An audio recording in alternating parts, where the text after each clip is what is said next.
నా హృదయపూర్వకమైన నమస్కారాలు.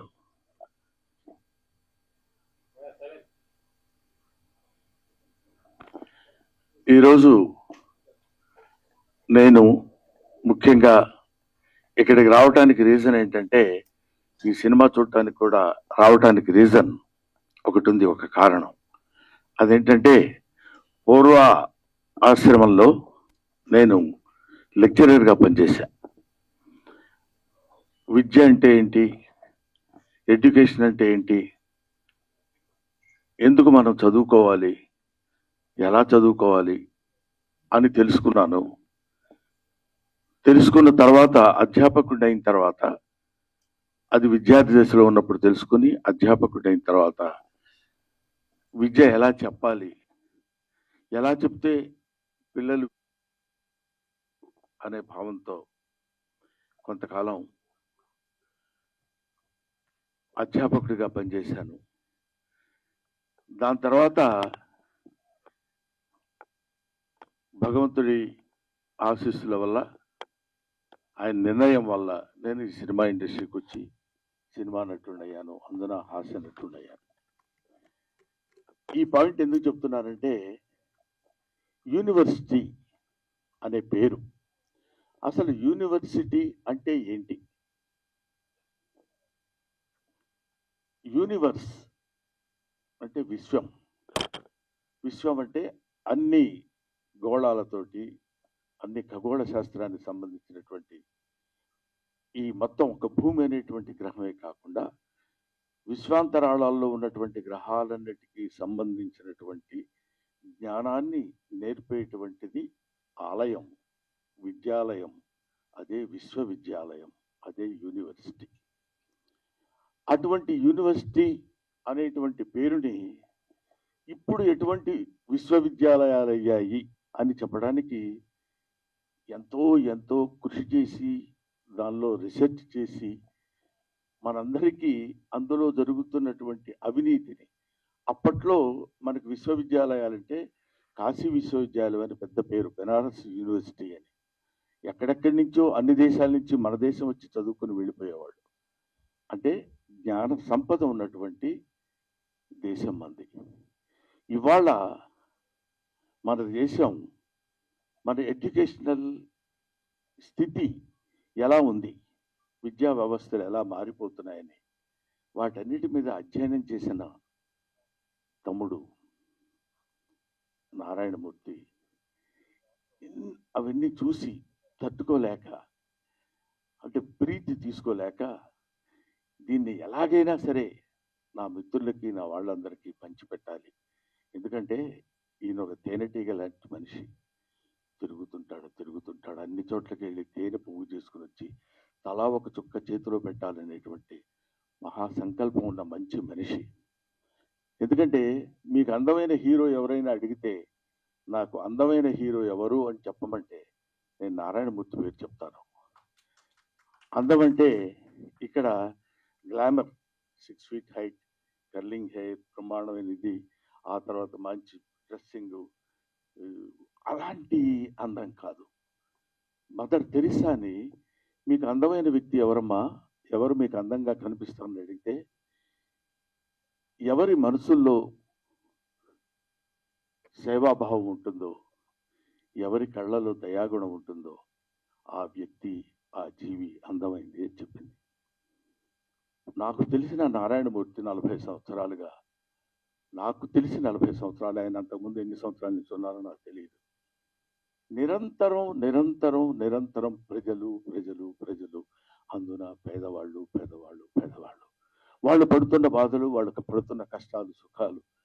ఊరికే నటించటం, నటుడిగా వచ్చి నటించటం అనే కాకుండా, I want to give some message to my people, to the people of India, not to the people of India, to the people of universe.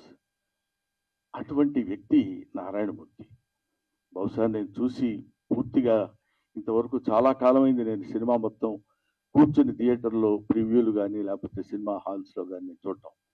కానీ ఈ సినిమాని ఎందుకు చూడాలనుకున్నానంటే, దర్శకుడు వేరు, ప్రొడ్యూసర్ వేరు, ఇంకొక టెక్నీషియన్స్ వేరు, ఇంకొకళ్ళు ఎవరెవరు ఎన్నో 24 శాఖల మంది కలిసి పనిచేసే పనంతా ఒక్కడే భుజాన కాడి వేసుకుని దాన్ని ఆయన చెప్పాలనుకున్నటువంటి విధానాన్ని అద్భుతంగా సినిమా తీసి చెప్పాలి అనేటువంటి ఆలోచన ఎందుకు?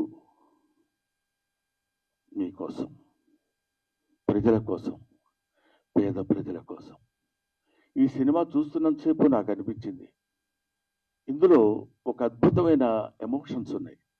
తండ్రి కూతురు, తండ్రి కొడుకు, ఆ తండ్రి చదివించి ఆ తండ్రి చేసినటువంటి త్యాగం, ఆ తండ్రి కోసం కొడుకు చేసినటువంటి త్యాగం, ఇలాంటి ఎమోషన్స్, ఆల్ ఎమోషన్స్ ఒక చోటు తీసుకొచ్చి ఎంత దారుణంగా హ్యూమన్ ఎమోషన్స్తో ఆడుకుంటుంది వాళ్ళ ఈ సొసైటీ అని, అవినీతి బంధుప్రీతి చీకటి బజారు అలుముకున్న ఈ దేశం ఎటు దిగజారు అన్నాడు శ్రీశ్రీ 50 ఏళ్ల క్రితం అనుకుంటా. కాబట్టి ఇవాళన్న మాట కాదని, దాన్ని ఇవాళ వరకు ఎక్కడ ఏ రకమైన సమస్య ఉన్నా ఈయన ఒక అద్భుతమైనటువంటి రీతిలో దాన్ని మామూలు మనుషులకు కూడా అందుబాటులో ఉండాలి అని కష్టపడి సినిమా తీసి మీకోసం, తన కోసం కాదు, తన ఈ చొక్కా, ఈ ప్యాంటు, అదే తన జీవితం మీకు అంకితం, అంతే. అది చివరి శ్వాస వరకు ఇంకా కష్టపడుతూనే ఉండాలని భగవంతుడిని నేను కోరుకుంటూ, చూడండి ఎంత త్యాగం చేసి ఎన్ని అంటే, ఎవడే మరి ఇప్పుడు ఇట్లాంటి సినిమాలండి మేము ఏం చూస్తాం సార్, మీరు ఏదో చెప్తారు. ఎట్లాంటి సినిమాలు? ఇదేమి నిజానికి దూరంగా ఉన్న సినిమా కాదు, ఇల్యూజన్లో ఉన్న సినిమా కాదు, ఊహించుకున్న ఒక అందమైన అద్భుతమైనటువంటి సుందరాంగి సినిమా కాదు. హాయిగా తలారా స్నానం చేసి వచ్చి ఒక నేత చీర కట్టుకున్న స్త్రీలా ఉన్న సినిమా ఇది, ఒక అందమైన స్త్రీలా ఉన్న సినిమా. అందులో నిజాలుంటాయి, వెతుక్కోండి. అందులో బూతులుండవు, జీవితపు లోతులుంటాయి. చూడండి, వెతుక్కోండి, బావిలో బకెట్ వేసి తోడుకోండి. ఒక్కొక్కడు పడుతున్న బాధ చూడు. కొన్ని డైలాగ్స్ అందులో చెప్తున్నప్పుడు నేను వింటే, ఒరే పెద్ద వాళ్ళకి కావాల్సితే నాది కిడ్నీ కాదురా, ఇంకా చాలా ఉన్నాయి, అవన్నీ అమ్మొచ్చు. పెద్దోళ్ళకి కావాలనుకోరా, బోళ్ళంత డబ్బు పెట్టుకుంటారు. ఏమిటా మాటలు! ఎంత అద్భుతంగా ఇలాంటి సినిమాలు తీస్తున్న వాళ్ళని, ఇలాంటి సినిమాల కోసం పరితపిస్తున్న వాళ్ళని, సినిమా కోసం తీసి, art is for the sake of people, not art is for the sake of our selfs. మన కోసం కాదు, డబ్బు కోసం కాదు. సినిమా తీస్తే సినిమాలో ఒక అంతరార్థం ఉండాలి, ఒక మెసేజ్ ఉండాలి అని నమ్మిన దాన్ని 100కి 100 పాళ్ళు ఆచరిస్తూ ఇంత అద్భుతమైన సినిమా తీసిన, యూనివర్సిటీ అయిన సినిమా తీసిన నారాయణమూర్తి. ఈ సినిమా మీరు చూడండి, చూసి ఆనందించండి అనే పదం నేను చెప్పలేను. చూసి అర్థం చేసుకోండి, చూసి ఆచరించండి. నారాయణమూర్తి లాంటి మంచితనం, మానవత్వం పరిమళించిన నారాయణమూర్తిని ఆశీర్వదించండి.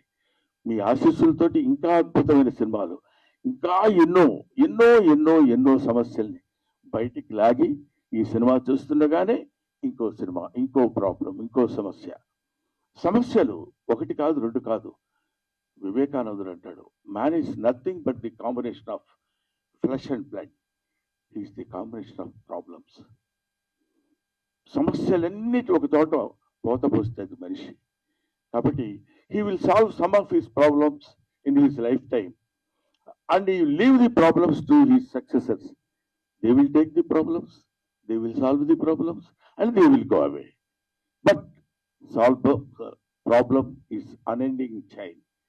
దాన్ని భుజాన్ని వేసుకుని, అదే ఇందాక సినిమాలో కూడా ఒక సంభాషణలో తోట చెప్తాడు, పిల్లలందరూ యేసు ప్రభువులు అంటే యేసు క్రీస్తు సిలువను మోసినట్టు ఆ పుస్తకాల బరువు మోసుకుంటూ వెళుతున్నాడని, సమాజం బరువు మొత్తాన్ని భుజానేసుకుని మొయ్యాలి అనేటువంటి బాధతోటి, భావనతోటి, ఆలోచనతోటి మీ ముందుకు వచ్చి మీకు సినిమాలు చూపించి ఆ సినిమా బాగుందని నలుగురు మెచ్చుకుంటే ఆనందపడి అదే ఆనందంతో ఆ చప్పట్లే కదరా ఆకలిగా ఉన్న కళాజీవికి పంచపక్ష ప్రమాణాలు అంటాడు. కాబట్టి అటువంటి ఆకలితో ఉన్నటువంటి నారాయణమూర్తి యొక్క జిజ్ఞాసని మీరందరూ మంచి ఊతాన్నిచ్చి మంచి ఫలితాన్నిచ్చి మంచి ఆదరణ చూపిస్తే ఇంకా ఇంకా ఇంకా ఎన్నో మంచి సినిమాలు తీస్తాడని, ఇలాంటి యూనివర్సిటీ లాంటి సినిమాలే కాదు, ఎక్కడ ఎక్కడ ఎక్కడెక్కడ కన్ను రవిగానలతో కవిగాంచునయ్యాడని అంటాడు. సూర్యుడు కనిపించినటువంటి ప్రదేశాల్లో కూడా వెళ్ళి నిజంగా ఆ సినిమాలో చెప్తుంటే పేపర్ లీకేజ్ మామూలు విషయం అది. అబ్బా, అలాంటి పేపర్ లీక్ చదువు సంధ్య లేని నిజంగా ఆ పేపర్ రాయటం వల్ల వాడికి ఉద్యోగం వస్తుందనేమో కానీ అందరూ తోట చెప్తాడు, వాడికి డాక్టరీ వృత్తి రాదు, వైద్యం చేస్తాడు. బిల్డింగులు కట్టడం రాదు, ప్రాజెక్టు కట్టడం రాదు, ఇంజనీర్ అవుతాడు. ఏమైపోతుంది? వేర్ ఇట్ కంట్రీ గోస్, ఈ దేశం ఏమైపోతుంది అనే తపన చాలా మందికి ఉంటుంది. ఏముందిలే, మనం ఏం చేయగలిగింది ఏముంది, అది చేయాలనుకుంటే ఎవరో ఆ ధైర్యం కూర్చొని చేస్తాడు, లేకపోతే లేదండి. ప్రతి వాళ్ళు చేతులు కట్టుకొని ఉంటారు. నా వంతు సాయం నేను చెయ్యాలి అని తన వంతు సాయం చేస్తున్నటువంటి వ్యక్తి నారాయణమూర్తి. అందుకనే ఇలాంటి నారాయణమూర్తి లాంటి వ్యక్తులు, వీళ్ళు వ్యక్తులు కాదు, వీళ్ళొక శక్తులు. వాళ్ళు నిరంతరం పోరాడేటువంటి ఇది. వీళ్ళు ఎలాంటి వాళ్ళంటే మా గోదావరి భాషలో చెప్పాలంటే పులస చేపలు లాంటి వాళ్ళు. పులస చేపకి చాలా వాల్యూ ఉంటుంది, విపరీతమైన ఖర్చు, అంత రేటు ఉంటుంది. ఎందుకు ఉంటుందంటే ఒకసారి ఒళ్ళంతా గగ్గు పొడిచేది. పాపం, అయ్యో అమ్మాయి చచ్చిపోయింది, అయ్యో వాడిని అలా చంపేశారే, అయ్యో వీడిని ఇలా అని వీళ్ళ అకృత్య విన్యాసాలకి బలైపోయినటువంటి బస్సులు ఎంతో మంది మహానుభావులు, పిల్లలు, పసివాళ్ళు ఉన్నారే. వాళ్ళ కోసమైనా మీరు ఈ సినిమా చూడండి. మీరు ఒక్క ఆలోచన, అబ్బా నిజమే కదా, మనం కూడా ఇలా ఉండకూడదు. చూడండి, తండ్రి రారాని వీడు మాస్టారు సారీ చెప్తారు, మీరు సారీ కాదు, మీరు సారీ చెప్పి వెళ్ళిపోతే కుదరదండి అని ఆయన చేత డైలాగ్ చూపిస్తారు ఒక తండ్రి చేత. ఫంటాస్టిక్. ఏమైనా ఇటువంటి అద్భుతమైనటువంటి సినిమాలు ఇంకా ఇంకా ఎన్నో భవిష్యత్తులో నారాయణమూర్తి గారు తీసి ఆయన మీ ఆశీస్సులు పొంది చిరస్థాయిగా ఉండిపోవాలని మనస్ఫూర్తిగా నేను కోరుకుంటూ, దిస్ కంట్రీ మస్ట్ బి రీఎడ్యుకేటెడ్. ఈ దేశాన్ని మళ్ళీ బడిలో వేయాలి. Thank you very much.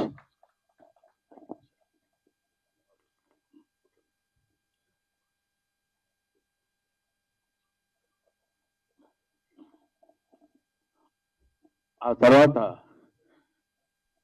Narayanamurthy గారు ఫ్లోలో, ఎందుకంటే మధ్యాహ్నం తిన్నాను పులస చేప, అందుకని ఆయన నారాయణమూర్తి ఒక జలంలో నివసించే పులస చేప కాదు, మానవుల్లో నివసించే మంచి మనిషి. ఆ మనిషి, ఆ పరిమళం 10 కాలాల పాటు హాయిగా హాయిగా హాయిగా ఉండి శతమానం భవతి.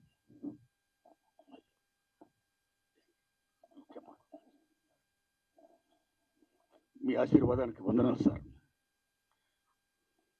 మిత్రులారా, మన తెలుగు చలచిత్ర పరిశ్రమలో కస్తూరి శివరావు గారు ఎలా చూశాం, రేలింగ్ గారు ఎలా చూశాం, రమణారెడ్డి గారు ఎలా చూశాం, అల్లు రామలింగ గారు ఎలా చూశాం, పద్మనాభం రాజబాబు గారు ఎలా చూశాం, బ్రహ్మానందం గారు ఎలా చూస్తున్నాం. ఆయన మహానటుడు, మహాజ్ఞాని, అన్నింటిని మించి మాస్టర్.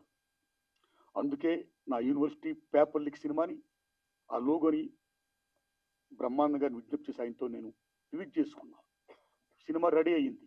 నేను వెళ్ళా, అయ్యా తమరి సినిమా చూడాలి, తమరికి ఏమాత్రం నచ్చినా సరే దయచి మీరు చెప్పాలి నాకు మంచి మాటలు, నా సినిమాకి అది ఎంతో హెల్ప్ అవుద్ది, ప్రమోట్ అవుద్ది అని నేను విజ్ఞప్తి చేసిన వెంటనే నా విజ్ఞప్తిని మన్నించి వారు రావడం, ఇంత బిజీలో కూడా రావడమే కాదు, సినిమా చూసి ఇంత బ్రహ్మాండంగా మెచ్చుకొని నన్ను ఆశీర్వదించడం, ఇంకా ఇలాంటి సినిమాలు తీయడానికి ప్రేక్షదేవులు నాకు శక్తిని ప్రసాదించాలని వారు మరి చెప్పడం, ఇవన్నీ నా గురించి ఆయన చెప్తుంటే నాకు నిజంగా ఆనంద బాష్పాలతో ఆయన యొక్క ఆశీర్వాదానికి నా పట్ల ఆయనకున్న అభిమానానికి, నా ఎడల ఆయన చూపిస్తున్న ఆదరణకి నేను పత్రికల ముందు, మీడియా ముందు, ప్రేక్షక దేవుళ్ళరా వారికి నేను శిరస్సు ఉంచి దండం పెడుతున్నా. Thanks lot sir. మిత్రులారా, యూనివర్సిటీ పేపర్ లీక్ ఈ సినిమా ఆగస్టు 22వ తారీఖు రిలీజ్ అవుతుందండి. దాన్ని చూడండి, ఏమాత్రం బాగున్నా ఆదరించండి. నెంకేలా చిత్రాలు తీయడానికి శక్తిని ప్రసాదించండి. మీడియా మిత్రులు థ్యాంక్స్ లాట్. సతీష్ గారు థ్యాంక్స్ లాట్. మీ అందరికీ నా వందనాలు చెప్తున్నా, వేల వందనాలు, ధన్యవాదం. ఒక్క విషయం, ఇవాళ నేను గొప్పవాడిని చెప్పడం కోసం చెప్తున్నాను. నేను ఎంత గొప్పవాడిని అంటే, ఇవాళ మా రెండో అబ్బాయి వెడ్డింగ్ యానివర్సరీ. ఇప్పుడు ఇంట్లో ఫంక్షన్ జరుగుతుంది. యానివర్సరీ వాళ్ళంతా బంధువులు అందరూ వస్తారు కదా, ఏదో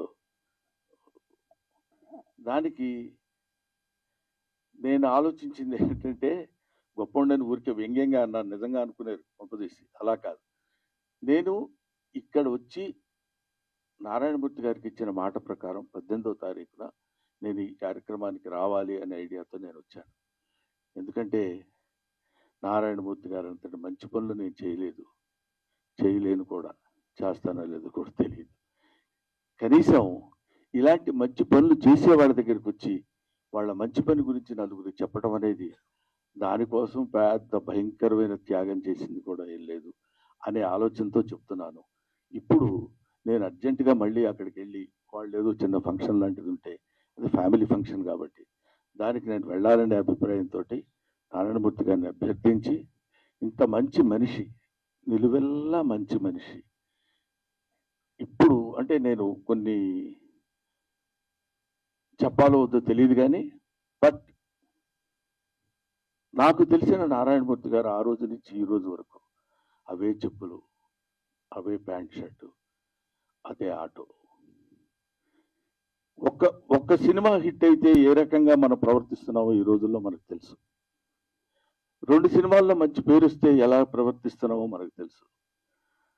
ఒక దశాబ్దం కాలం మనం సినిమాల్లో ఉండి నటించి మంచి పేరు వస్తే మన ప్రవర్తన ఎలా ఉంటుందో మనకు తెలుసు. 5 సుదీర్ఘమైన దశాబ్దాలు, 40 సంవత్సరాల సుదీర్ఘమైనటువంటి దీనిలో ఎవరు ఎన్ని రకాలుగా ప్రలోభ పెట్టినా, నో ఎవరు మీ సినిమాలో నేను యాక్ట్ చేస్తా, వద్దు మీరేది సార్, మీరు స్టార్, మీరు అలా ఉండండి అని కాకుండా, ఇప్పుడు చూసిన ప్రతి క్యారెక్టరు మనకుతో పరిచయం ఉన్న క్యారెక్టర్, మన జీవితంతో వాళ్ళతో పాటు మనం సంచరిస్తున్న క్యారెక్టర్, వాళ్ళతో పాటు మనం ప్రయాణిస్తున్నటువంటి క్యారెక్టర్స్ తీసుకుని చెప్పాడు తప్ప స్టార్స్ని పెట్టి నేను సినిమా తీసి అద్భుతాలు క్రియేట్ చేయాల. ఎన్నో అద్భుతమైనటువంటి సినిమాలు తీసి ఆ రోజుల్లో నారాయణమూర్తి గారి సినిమా పడ్డ కొట్టుకుంటూ వచ్చేవాళ్ళు. ఇవాళ వరకు అలాగే వస్తూనే ఉన్నారు, వస్తారు, వచ్చి తీరతారు. అలాంటి సినిమాలే నారాయణమూర్తి గారు చేస్తారు. Thank you very much my dear Narayana Murthy. ఎలా పెట్టారో పేరు, నాకు వెంకటేశ్వర స్వామి అంటే ఇష్టం, నారాయణమూర్తి అంటే ఇష్టం. ధన్యవాదాలు మీకు.